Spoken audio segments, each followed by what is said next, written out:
A person commits the crime of solicitation when he or she asks another to commit a crime with the intent that the crime be committed. In the 1990 case, State v. Cotton, the New Mexico Court of Appeals considered whether a person could be convicted of solicitation when the request to commit the crime wasn't actually communicated to the other party. In 1986, James Cotton, his wife, their children, and Cotton's 14-year-old stepdaughter moved from Indiana to New Mexico. However, this move was short-lived for the wife and children because they moved back to Indiana a few months later. Shortly after moving back, though, Cotton's stepdaughter decided to return to New Mexico to live with him.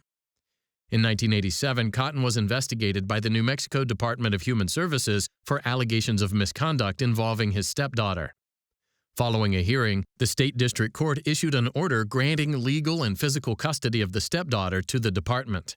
Subsequently, Cotton was arrested and charged with multiple counts of criminal sexual penetration of a minor and criminal sexual contact of a minor.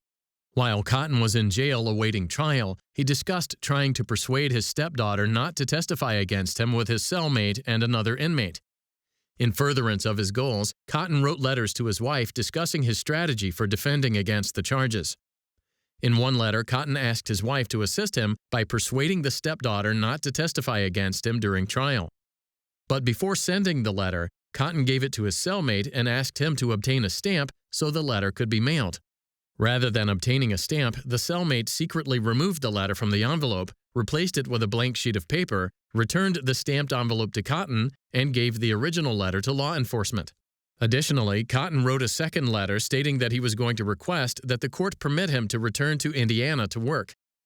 In the letter, Cotton asked his wife to try and arrange for the stepdaughter to visit for Christmas so that she could convince the stepdaughter not to testify against him or to testify in his favor.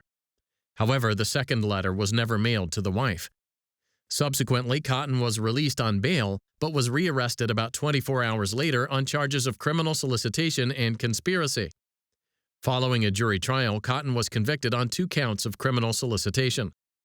Cotton appealed to the New Mexico Court of Appeals.